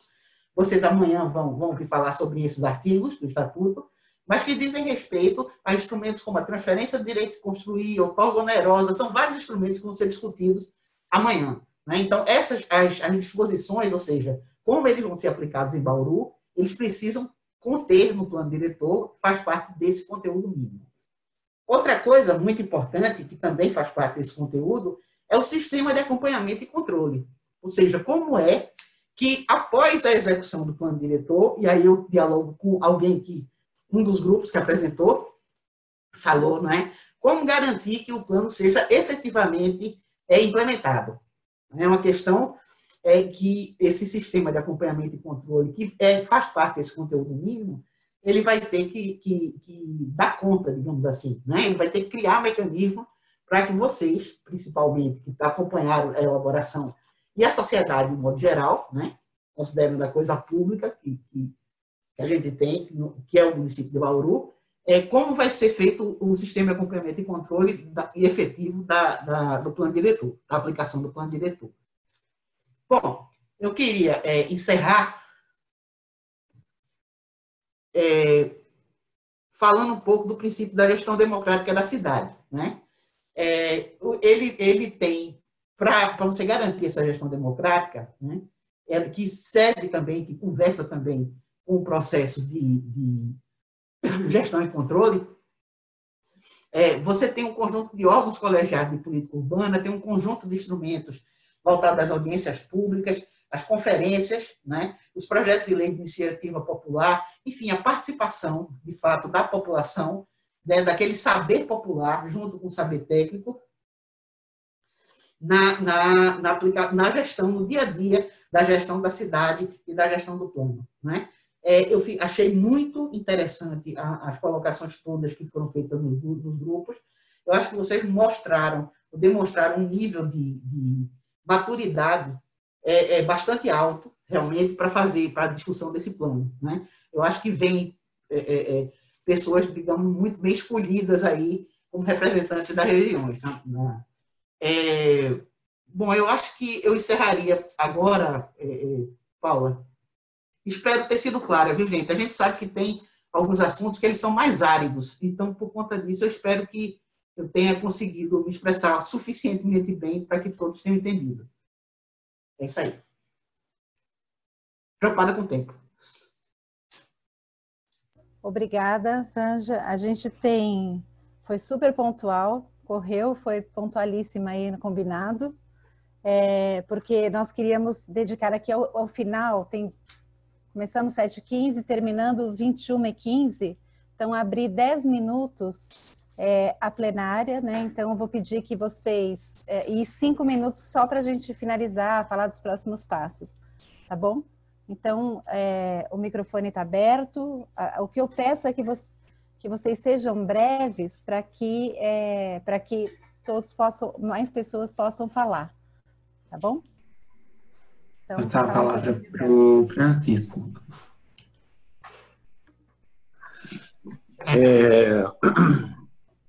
Gente, eu sou corretor desde os 14 anos de idade, nascido e criado aqui em Bauru.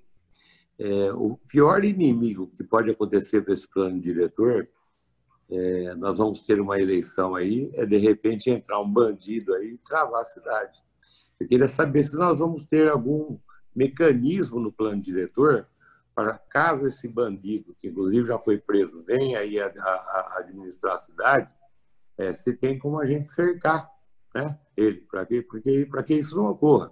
Inclusive, na Zona Norte, né, toda a carência que tem lá é justamente a falta de um acompanhamento que existe na prefeitura, de ver os asfaltos de má qualidade, tudo de má qualidade que foi feito, a troco dele ganhar voto, tá certo? Então, é uma das coisas também que colabora. Agora o Fernando de Abreu. Boa noite. Vou tentar ser bem rápido também. Quando na fala da nossa amiga Evangelina, se não me engano, tenho dificuldade de decorar os nomes. Você falou muito de função social. A questão é, todas essas colocações que estão sendo pontuadas aqui, elas atendem as funções sociais que nos levam à igualdade e essas ocupação dos solos, tanto para edificação, vertical, horizontal, seja lá como as pessoas quiserem atribuir, elas vão atender a bens lucrativos particulares ou como um todo, visando realmente abraçar a causa que é o nosso papel de atender as funções sociais, entendendo aí que é a importância dessa igualdade nos projetos que vão ser elaborados ou discutidos ou articulados daqui para frente. Então é só uma questão se vai ser levado em consideração o que o plano diretor exige, que atenda às funções sociais como um todo.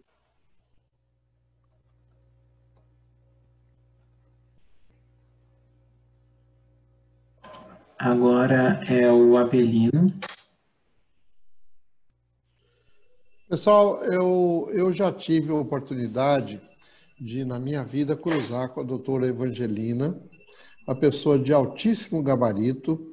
Ela não era daqui, ela trouxe a Bauru a possibilidade de que a estação fosse do município. Ela fez questão de pessoalmente fazer a entrega da estação ferroviária para o município. Ela nos orientou e nos ajudou a que fosse regularizado o Jardim Europa. Ela nos ajudou e nos orientou para que as diretrizes fossem feitas para que fosse regularizado os loteamentos do Világio, onde havia ali uma ocupação de área federal da antiga linha do ferroviária, objeto de um trabalho bastante grande do Ministério Público Federal. Então, fico feliz que ela esteja, tenho certeza que ela vai nos ajudar a que seja equilibrado a situação retributiva entre o social e a propriedade privada. Ela tem conhecimento para isso, ela já foi a superintendente do Patrimônio da União. Fico muito feliz mesmo, doutora Evangelina, de reencontrá-la nessa situação. Eu tenho certeza que a senhora já viu muita coisa, talvez pouco fácil lembrar de mim, mas essa situação não seria injusto de não lembrar a sua atuação. Muito obrigado. Agora é a Rosana. A nossa preocupação realmente é discutir uma cidade mais justa. E a colocação que eu fiz, e eu me coloco, porque eu sou do movimento popular, eu vejo as dificuldades das pontas, é de que realmente nós tenhamos um crescimento onde não sejam afetadas essas famílias. Porque, independente para onde cresce a cidade, ela tem que ser ordenada, né? Nós precisamos pensar num todo, no planejamento, nas pessoas, no que vai acontecer, no impacto. Então, eu acho que, assim, nós precisamos realmente avançar na discussão que esse plano diretor direcione essa qualidade de vida para as pessoas da cidade. Nós discutimos vazios urbanos, nós discutimos instrumentos que podem melhorar tudo isso, mas nós precisamos pensar em pessoas. A cidade não é composta só de terrenos, de prédios, de nada. Ela é composta de pessoas. Pessoas que vão sentir o impacto direto do plano diretor.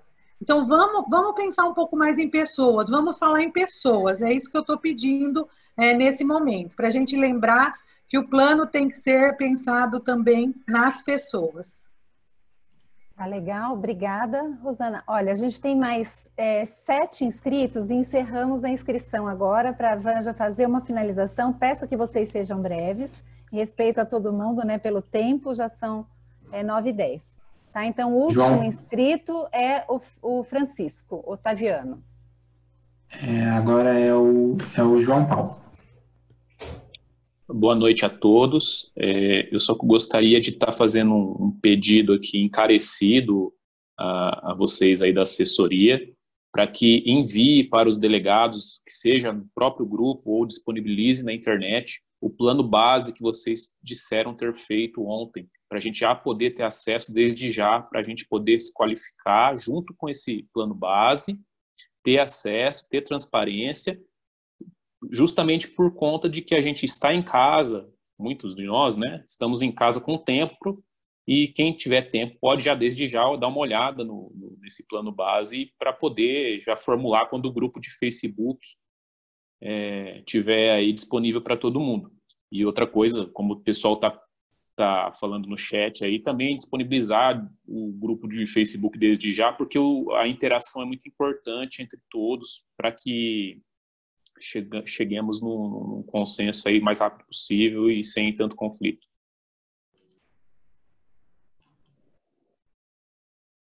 Obrigado. O material está disponível no site. A gente vai indicar todo o diagnóstico e o relatório também das oficinas setoriais que foram feitas até o Fórum da Cidade. Então, está tudo disponível no site. A gente reencaminha o endereço do site para vocês, ok? Agora eu vou passar a palavra para o Afonso.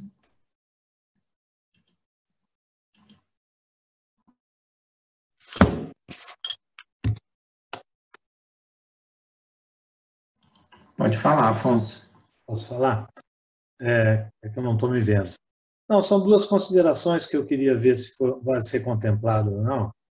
Se nesse plano diretor existe algumas datas para revisões, né? Porque eu percebo assim, após essa pandemia, muita coisa vai se mudar com certeza, né? Não só ações, tecnologias. Então, assim, eu não sei se é contemplado, o outro plano diretor antigo, parece que uma vez foi feita revisão, se vai contemplar alguns períodos que possam ser feitas revisões, adequando a situação nova do país, do mundo, né? E um outro ponto que eu não vi aqui, não vejo, eu acho que o legislativo vai ter uma participação importante na finalização desse plano diretor, e eu não vejo ninguém, né, não foi contemplado em nada, alguém que represente o legislativo participando disso aqui. E depois a dificuldade na aprovação, eles vão estar envolvidos, né? Então fica como uma sugestão, não sei se foi feito convite, se não foi, mas eu não vejo ninguém do legislativo participando. Eles fazem parte da comunidade, com certeza, né? Só isso. Obrigado. Agora é o Luiz. É uma dúvida que não precisa ser respondida hoje, mas na elaboração de um plano diretor, é possível que já se preveja a possibilidade de parceria público-privada no sentido de dar manutenção em praças, no sentido de implantar parques e de explorar, né, comercialmente pontos de venda, de comércio, de restaurantes nesses parques, evidentemente sem impedir o acesso da população? O plano diretor ele pode ser um instrumento que já preveja e já dê essa condição?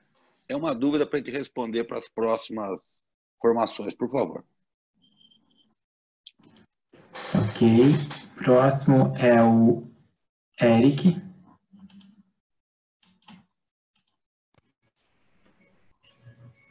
Boa noite.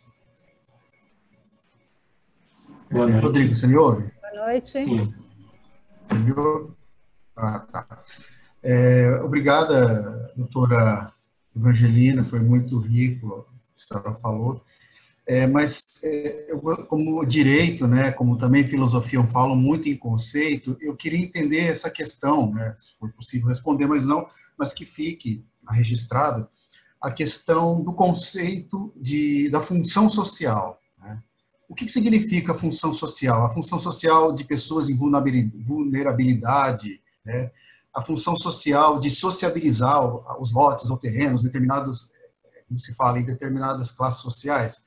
Para mim fica essa dúvida, qual é o conceito específico dessa função social? Porque todo mundo, quando fala em social, seja ajudar o outro, ajudar o próximo, enfim, fica uma coisa muito assistencialista. E eu queria saber, nesse momento, né, se for possível responder, qual seria mesmo o conceito relacionado a essa função social. Obrigado. Mais alguém? Sim, mais uma pessoa, o Francisco Otaviano. Tá. A última. Eu só queria deixar claro que ninguém ajudou nada a resolver negócio de linha-terra em Világio, não. Meu sogro é um juiz de direito, é honesto, é idôneo, A União não tinha título algum em relação a essas terras. Ninguém é grileiro de terra aqui, não. Nós estamos conversando aqui com pessoas idôneas. Então, não houve isso daí. Nós fizemos a doação para o município, em consideração, fizemos um acerto e tal, sem ter que doar. E todo mundo sabe disso daí, principalmente o pessoal da prefeitura. Então, portanto, não teve nada de ajuda. A ajuda que nós tivemos, nós doamos uma coisa que o pessoal falou, aqui passava uma linha terra, no qual nunca foi apresentado título algum desse documento, tá certo? Porque a empresa era privada na época, não era FEPASA, não era nada. Então, nós colaboramos mais uma vez com a cidade, tá certo? Que, aliás, até agora essa avenida não foi feita pela prefeitura, que assinou um TAC com a União, com multa contratual, e até agora não foi feito. Porque senão fica a fama aí que a gente leva vantagem na cidade e não tem nada a ver com isso daí. Nós não participamos de falcatruas junto com a prefeitura. Pronto? O Francisco é o último, né? Francisco é o último. Então, agora, para encerrar, vou passar a palavra à Evangelina. A Eleusina também pediu para falar brevemente. E eu passo também para a Ana, da Prefeitura, se quiser falar. Depois eu preciso só falar dos próximos passos, tá, gente? Um slide só para falar para vocês e a gente já encerra. Por favor, Evangelina. Bom, eu queria, então, aproveitando a última fala, né, aproveitar que ele mencionou o trabalho da União, da Superintendência do Patrimônio da União, para agradecer as palavras de Avelino. De fato, tem uma série de ações que a gente pôde aí fazer em Bauru, mas sobre esse ponto específico, realmente, eu não lembro, agora não me recordo. Né? Bom, eu acho não vai dar para comentar novamente, né? Foram comentários extremamente ricos feitos por vocês, anotados, né? Eu acho que esse processo de capacitação e o próprio processo de revisão em si, ele depende mas ele implica num processo de escuta muito grande, né? A gente realmente tem que escutar, né? Esse saber popular, o saber do povo, né? Para com isso ir construindo a melhor proposta. Então, tem várias coisas que vão ser discutidas ou vão ser definidas ao longo do processo de capacitação e do processo de construção dessa revisão. Né? 2 pontos eu queria só comentar aqui rapidamente, porque a gente tem realmente uma limitação de tempo. Uma na fala do Fernando e do Eric, né, em relação à função social.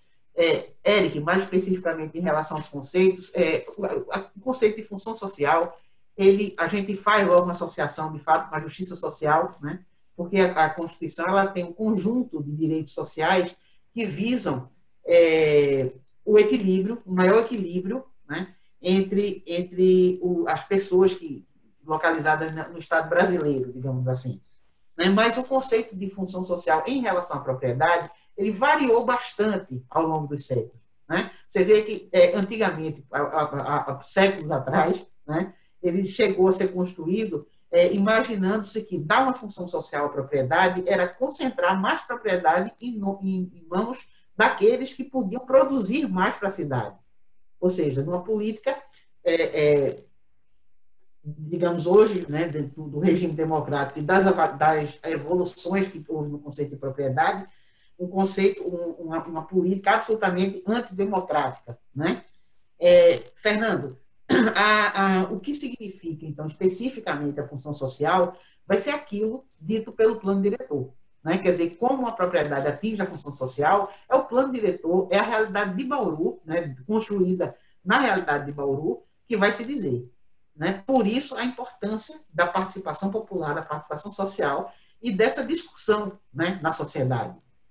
Não tem como a gente, digamos, aliviar esse tipo de conflito, que vai existir certamente em alguns momentos, né, forte, que a gente está tratando de um assunto, repito, muito delicado, né, que realmente atinge as propriedades particulares e públicas e que acarretam, né, uma disparidade muito grande de valores em relação a elas, valores que eu digo não só materiais. Né?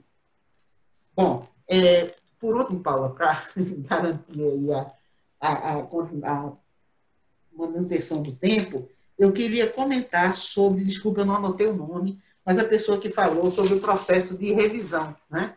Que é estabelecido a cada 10 anos. Em função da pandemia, não houve até agora nenhum tipo de alteração nesse processo de revisão. A gente sabe que o Estatuto da Cidade determina revisão a cada 10 anos sob pena de ação de improbidade contra o prefeito, né? Mas é claro que existe um bom senso que deve permear. A gente falou da gestão democrática, a gestão democrática é uma coisa premiada, trazida pelo Estatuto da Cidade, que diz o quanto a participação popular ela é fundamental, né? Só que ela é fundamental, inclusive na tradução, né, que as pessoas devem ter os termos técnicos, no acesso aos mapas, né, na participação efetiva das pessoas que podendo se manifestar, podendo falar sobre o plano, né? E por que eu estou combinando esses dois assuntos? Porque a gente tem investido, né, dentro desse bom senso, em compatibilizar o processo de revisão, que não foi adiado em função da pandemia, com estruturas capazes de fortalecer esse acesso, ou de garantir esse acesso mais amplo e mais democrático possível, né? Por isso, não só essa aula de capacitação, como toda essa, digamos, parafernália que está se envolvendo eletrônica para garantir a gente poder olhar para todos e poder ouvir de todos e garantir esse processo de escuta.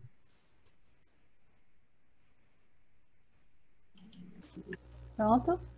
Paula, deixa eu só fazer um comentário aqui. O João Paulo, ele tinha feito uma pergunta e ele mandou aqui no chat que não foi muito isso que ele perguntou. Ele havia perguntado do documento para análise. Na verdade, ele tinha falado, eu acabei comentando que era do diagnóstico, mas na verdade ele está falando dessa proposta preliminar que a prefeitura está apresentando aqui, que vai ser apresentado nas próximas aulas, quando esse material vai ser divulgado. Essa foi a pergunta dele. Tá legal. Finalizou, Evangelina? Eu vou passar para a Eleusina, talvez ela possa responder. Eu pedi a palavra para falar bem rapidamente, gente, que hoje a gente tem, na verdade, a nossa primeira aula mais teórica, mais dos conteúdos, dizer que é um grande esforço e que a gente acredita muito nesse esforço de estar juntos discutindo assuntos tão técnicos, né, para que todo mundo consiga compreender e participar em condição de igualdade aqui para discutir ideias para Bauru, né? Nas próximas aulas, a gente vai estar apresentando conteúdos e apresentando estudos técnicos propositivos para Bauru. Então, vai ser um momento onde a gente vai poder discutir ideias aqui com vocês, né? E fico muito satisfeita com os comentários que a gente ouviu hoje, né? Porque a empresa, de fato, tem sempre esse cuidado de trazer pessoas que tenham bastante experiência, que conheçam bastante do assunto para estar com a gente nesse processo de revisão de plano diretor. E agradecer aí a participação de todos e já passar para a Paola para ela estar colocando aí os próximos passos para a gente. Legal. Ana, você tem alguma coisa a comentar ou posso continuar? Pode continuar, Paola. Tá legal.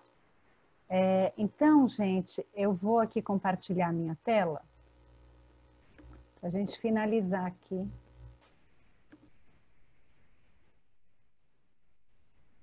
Quais são os próximos passos, tá? Que a gente tem. Então, além da aula, próximos passos, eu digo assim, amanhã, tá? Então, entre no grupo do Face, terminando a reunião, o Rodrigo vai mandar para vocês. Nós criamos aquele grupo privado do Facebook que falamos ontem. O objetivo desse grupo é responder a dúvidas, tá? Que houver, não é um espaço de apresentação de propostas, tá, gente? Não é para apresentar proposta no Face, sim dialogar a respeito de dúvidas e vocês dialogarem entre si. Como eu disse, vocês começam a investigar, vão ver que tem lá uma sala, você entrando, tem uma sala, dá para convidar as pessoas que são do grupo para fazer uma videoconferência, bater um papo com essas pessoas lá naquele ambiente do Facebook, tá? Então, vocês têm que entrar e pedir, né? Como que funciona? O grupo privado tem esse link, você pede para ter acesso e o administrador, que é o Rodrigo, vai dar acesso a vocês ao grupo, tá? Então, outra coisa, hoje a gente enviou o formulário 1, amanhã enviaremos o formulário 2, que é o vídeo desta aula, com 3 questõezinhas para vocês devolverem para receberem o certificado. Tá? A Fabiana me disse que tem alguns delegados que não têm Face e não querem criar um perfil no Face, tá? Então, eu peço, por favor, que falem com ela que a prefeitura, eles estão vendo um jeito de viabilizar que vocês consultem esse grupo do Face, mesmo sem perfil, lá na prefeitura. Tá? Então, por favor, falem com ela. E aí, uma outra coisa, eu queria fazer uma pergunta a vocês, fazer uma enquete rápida, agora uma enquete sobre os nossos processos aqui. Houve sugestão no chat que era pouco tempo aqui de conversa. Por que a gente optou por fazer 2 horas de oficina? Porque a gente ainda está entendendo, né, essas reuniões online, tem estudos que dizem que tem que ser entre 1h30 e 3 horas no máximo, que senão fica muito cansativo. Então, optamos por 2 horas, sabendo que o conteúdo é muito extenso, né? Fizemos, por isso, 9 aulas. Se fossem ao vivo, provavelmente a gente faria menos aulas, né? Essas 9 aulas para a gente diluir um pouco mais. Então, eu queria fazer uma enquete para vocês.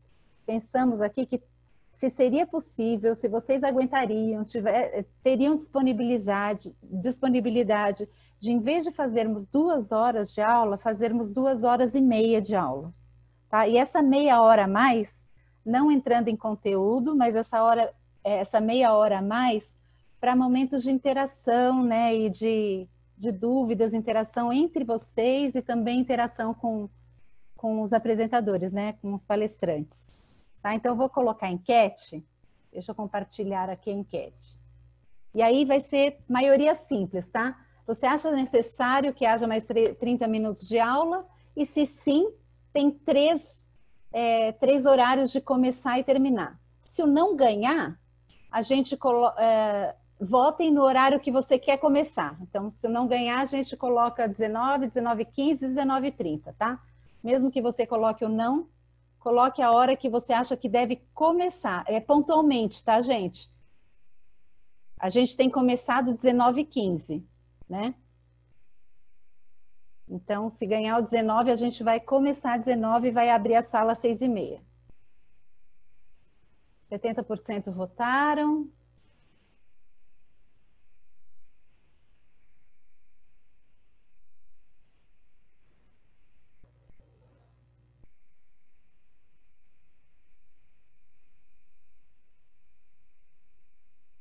Tá, 88% votaram, acho que mais uns segundinhos aí. Tá parado, ninguém vota mais, então eu vou encerrar a enquete aqui, tá? Então, bom, não querem, né? Então é cansativo mesmo, essas mais de 2 horas. Então não querem, e o melhor horário para iniciarmos as aulas e terminarmos saiu aqui 7 horas. Tá, gente? Então, a grande maioria quer começar às 7 horas, então amanhã o nosso compromisso é de abrir a sala às 6h30 e 7 horas em ponto começarmos as aulas. Tá certo? Eu passo então agora para a Vanja, se quiser fazer o encerramento, e para a Ana também finalizar. Vou tirar meu compartilhamento aqui. Tá com vocês a palavra. Evangelina, você quer falar e a Ana encerra? Não, na verdade, só gostaria realmente de agradecer, né, a participação e a atenção de todos.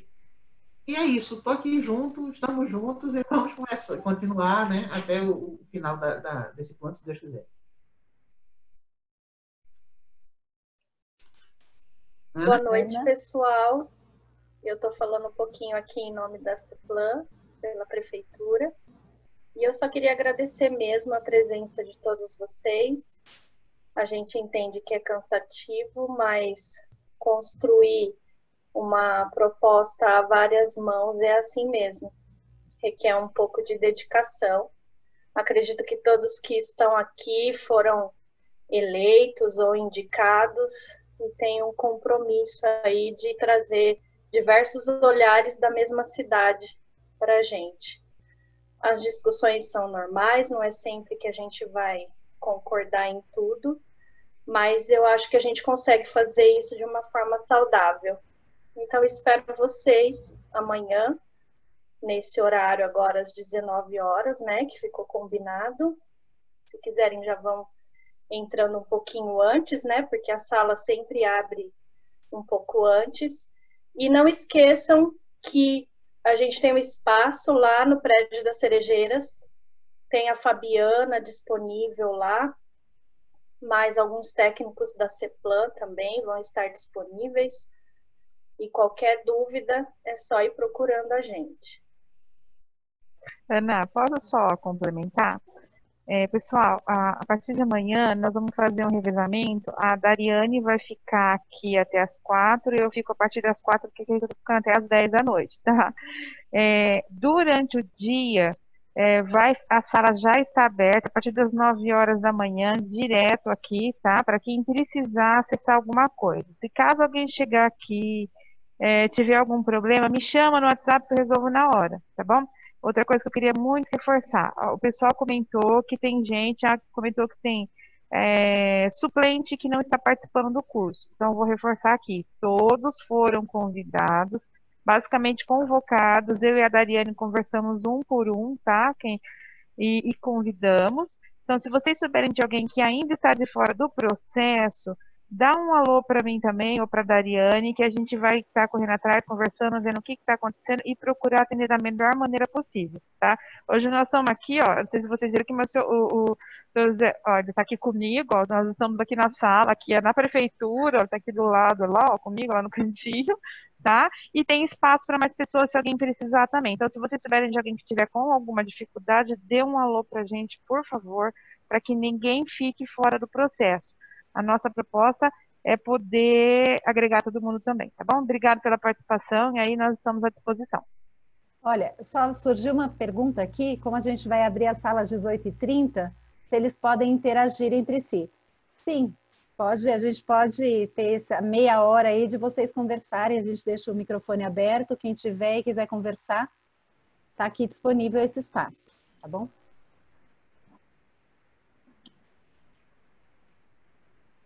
Então é isso, obrigada, até amanhã. Gente, obrigada aí pela atenção de todos e participação.